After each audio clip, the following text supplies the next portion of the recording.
बिस्मिल्लाहिर्रहमानिर्रहीम। अस्सलाम वालेकुम। मैं हूं अर्शद इकबाल वानी और आप देख रहे हैं वानीपीडिया पाकिस्तान। तो ये इस वक्त हम मोड़ पे खड़े हैं। ये रोड जो है वो नथिया गली अब्टाबाद रोड जो है आपके सामने जा रही है। तो यहाँ से ये लेफ़्ट को बांडी मेरा का बोर्ड भी लगा हुआ है। करलान गांव की तरफ ये नीचे रोड जाती है। यहाँ पर ही जो है नीचे वाटरफॉल है जिस तरफ अभी हम जा रहे हैं। तो चलें आपको दिखाते हैं। आज मैं आपको बगनौतर के करीब करलान की आबशार दिखाने ले जा रहा हूँ। करलान में 2 आबशारें हैं, तो पहले आज हम करलान 1 आबशार का विजिट करते हैं। यह आबशार बगनौतर से 5 किलोमीटर के फासले पर करलान गांव के करीब ही वाक़या है। अगर आप नथिया गली वाली साइड से आ रहे हैं तो बगनौतर का फासला यहां से 15 किलोमीटर है। जंक्शन से दाएं जाने पक्की सड़क बांडी मीरा के गांव की तरफ जाती है, लेकिन आपने उस तरफ नहीं जाना बल्कि करलान के नाले के साथ साथ कच्ची सड़क को ही फॉलो करना है। ये रोड पे जंक्शन है। इस जगह पर राइट पे आपने नहीं जाना, ऊपर की तरफ आपने लेफ्ट पे जो कच्ची रोड है इसको फॉलो करना है। तो ये सामने ही इसी नाले के साथ साथ आगे जाकर जो है वो करलान स्प्रिंग और वाटरफॉल है।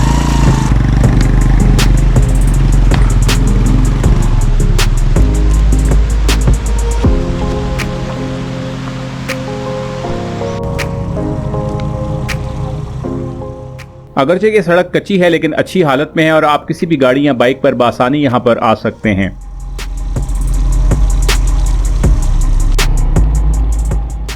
अभी चूंकि मार्च का महीना है इसलिए सर्दी ज्यादा होने की वजह से हरियाली बहुत कम है। करलान नाला मौसम सरमा में पड़ने वाली बर्फ और पहाड़ों की ढलानों पर वाक़या चश्मों से निकलने वाले पानी से जन्म लेता है।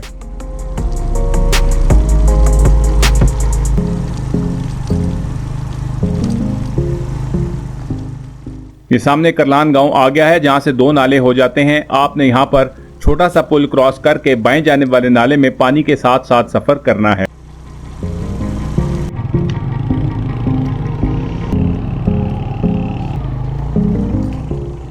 इस गांव के बाद गाड़ियों का आगे जाने का रास्ता नहीं है और बाइक के लिए भी रास्ता काफी खराब है, इसलिए बेहतर है कि आप अपनी गाड़ी और बाइक वहां गांव की दुकानों के करीब ही पार्क करके पैदल आगे जाएं।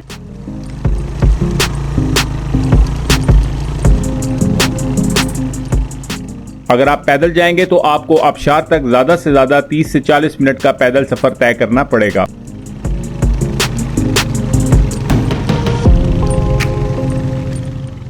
आगे जाकर गांव में पानी की सप्लाई के लिए एक टैंकी बनी हुई है जहां से आगे बाइक्स भी नहीं जा सकते, चुनांचे आप बाइक टैंकी के पास पार्क करके फिर पैदल सफर शुरू होगा।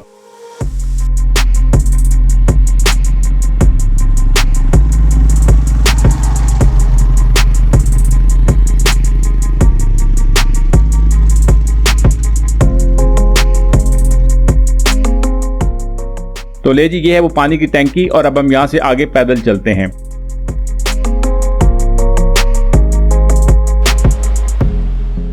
यहां से आबशार तक पैदल 10 से 15 मिनट का रास्ता है।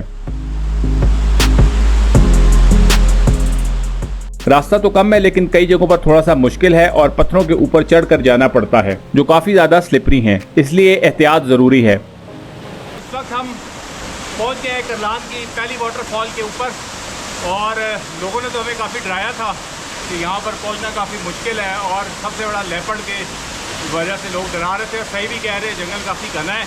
ये पीछे देखें, बिलाल भाई दिखाएं, गार नज़र आ रही है सामने, ये देखें बहुत बड़ी गार है। तो इस तरह की जगहों पर जो है वो लेपर्ड की आमादगाह होती है। तो यहाँ पर जब भी आएँ एहतियात ज़रूर करें क्योंकि ये जगह वाकई इस लिहाज से ज़रा थोड़ी सी डेंजरस है। तो ये सामने पहली वाटरफॉल है, इसको हम देखते हैं और फिर आगे आपको इंशाल्लाह दिखाते हैं।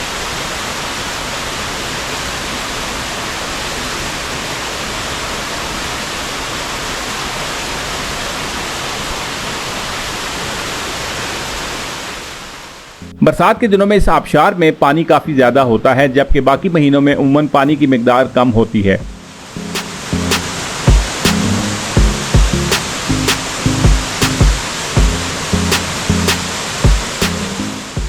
आबशार का पानी गर्मियों में भी शदीद ठंडा होता है।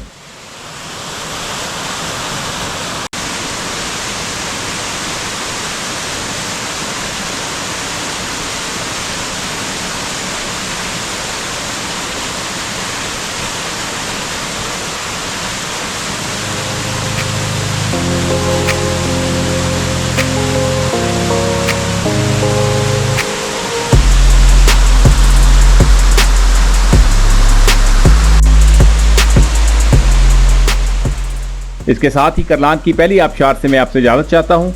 आखिर में रास्ते की रहनुमाई के लिए आपके लिए मैप डाल रहा हूँ, जिसके ज़रिए से आप बआसानी इंशाल्लाह यहाँ पर पहुँच सकते हैं। अपना ख्याल रखिएगा। Take care. अल्लाह हाफिज़। फ़ी अमान अल्लाह। अस्सलाम वालेकुम।